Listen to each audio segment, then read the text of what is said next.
Hi, good morning. This is a foreigner in the Philippines. Well, it's a rainy day here on our hilltop, which of course has far-reaching effects because it saturates the road down, which makes it a mudslide. Whichever way you look at it, it's a mudslide because for some reason there's a special quality about the soil. Well, it's more like clay. It becomes as slick as ice, and literally on our S-bend we have what we call the tunnel. You go down a steep hill to reach the tunnel, which has anything from 3 to 5 feet sides to it, so you're going down a narrow slit in the road, in the ground, and you don't have any traction, so it's something of a slider, quite an adrenaline rush at times, especially if you've got a load of people in the back. So we went yesterday and we had a look at the truck that we would like to have. Well, not the exact one, because they haven't got the exact one, but it just sort of was a reminder of how different things are in the Philippines. If you went into a car lot in the US or the UK, they would be on you like like nobody's business, and they would be saying, how can I help you, and wanting to show you this and that, and qualifying you as to whether you're actually able to afford a car. All the normal sales techniques that are well known through any of the Western world. So we went in. First of all, there's nobody to talk to, and then finally it turns out that there's a woman comes out. This lady comes out and she starts to talk, and I asked her a question. Well, as soon as I ask a question, she says, oh, I'd better go and get the sales person. Apparently she wasn't. So she runs back, and then she comes back with this man who listens very intently to everything that I said, and it turns out that he hardly understood a word, which I've had this in several countries around the world, where you talk to someone. In China, I really needed some direction. I was looking for how to get to the next ferry, and I went up to a man that was in uniform. He was obviously with something like an airline or a shipping line, an intelligent man, and I said to him, can you help me, sir? Yes, and he said yes, and I said, do you speak English? And nodded again. So then I went into a great explanation about how I needed to get from this place to that place, and this line didn't interact with that line, so it was difficult. So there was somebody in between that I needed to go to, and he was nodding and everything like that. And then suddenly, for some reason, I realized that he wasn't understanding. So I said to him, yes, well, it's good to talk to you, sir, but you actually don't understand a word I'm saying, do you? And he said, yes. So I don't know why he would want to help me when he couldn't understand anything that I said. But this was not even as funny as when I went into the bank. I went into a bank in a fairly small town.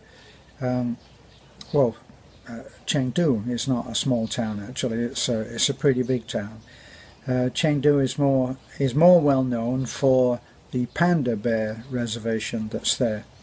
So I went into the bank and I explained to the guard what I wanted, and he then explained to me exactly what I needed to do in Chinese. And I said, I'm sorry, sir, I don't speak Chinese. So he realized what I was saying, and he said, come with me.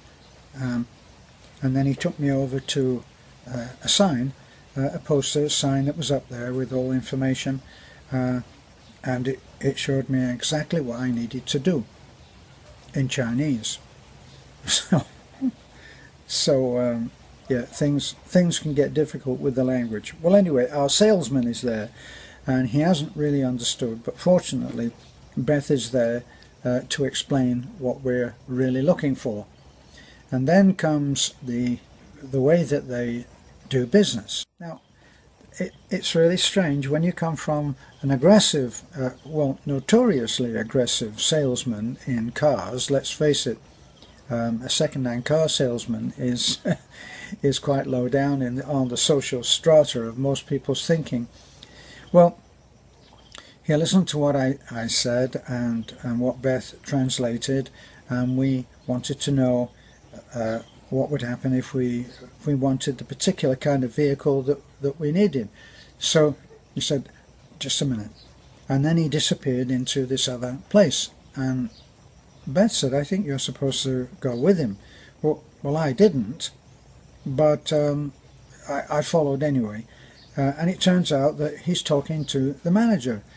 And the manager is sitting there. It's an open room. The manager is sitting there at this table. But he doesn't rise to make a sale. He just sits there. He talks to the salesman, and then the salesman comes back again, and the talk continues like that. It's all very laid back, not really that interested in making a sale. Beth and I, when we were looking for our small red truck, we went into a particular place that had lots and lots of different trucks there that any one of which might have suited us. And there was one salesman, or we assume he was a salesman because we never actually got to talk to anybody, and he was talking to someone at a table, which we assume, I suppose, could have been a customer. But he never acknowledged us, and we stood there for a while, quite a few minutes, and then we sort of started looking around at trucks. Nobody came and talked to us, and the man who was sitting at the table, whereas normally in a Western culture the man would have said to the customer, excuse me sir for just a moment, and then he would have come over and he would have said to me or us, I have this customer now and we're just about to clinch a sale, could you be patient and wait for me and I will show you what you need to know. And I would have said that, well, that's fine, yes, but he didn't do that. He didn't even acknowledge that we were there. And this is kind of how it is. When we went to buy, we were looking to buy a motorcycle when we first started looking. We went into this motorcycle shop that must have had over 100 bikes of every make. And we went in and we spoke to a young lady, and the young lady was the salesperson. And I asked a question, and she said, no, I'm sorry, I don't know that. Her English was quite good, but her knowledge about the product that she was selling was almost non-existent. And I think it turned out, actually, that it was probably her second day on the job. So we didn't give her a hard time, but she didn't make a sale. And didn't seem to be really that bothered about it either. So we walked out and we looked at we saw a Racal shop that was right next door, like 50 yards away. So we went into Racal and they made a sale that day because they were there willing to deal. It was, it's the strangest for a Westerner, a foreigner, it's the strangest experience. Well, anyway, what actually happened was that they want that particular company who had a really nice truck there, but that was not an extended cab, and we really need an extended cab. You know, we carry a lot of people, and I'd like adults to be able to sit inside the cab and not into the truck bed. The kids love sitting in the trunk bed. They love that. And so we need a trunk bed as well. Plus, we need to be able to carry materials to and fro from our various house repair, house building projects. So that's really important. Plus we need a more powerful diesel truck so that I can start using the grader and start to rescue some of the bad parts of our road down to, or our path down to the road. So we really need a bigger truck, and that's what we're looking at. But then comes the other news that yes, they do have such a truck, but it's probably in Cebu. So yes, they could get it from Cebu, and they would require a 10,000 pesos deposit just to reserve the vehicle when it comes in.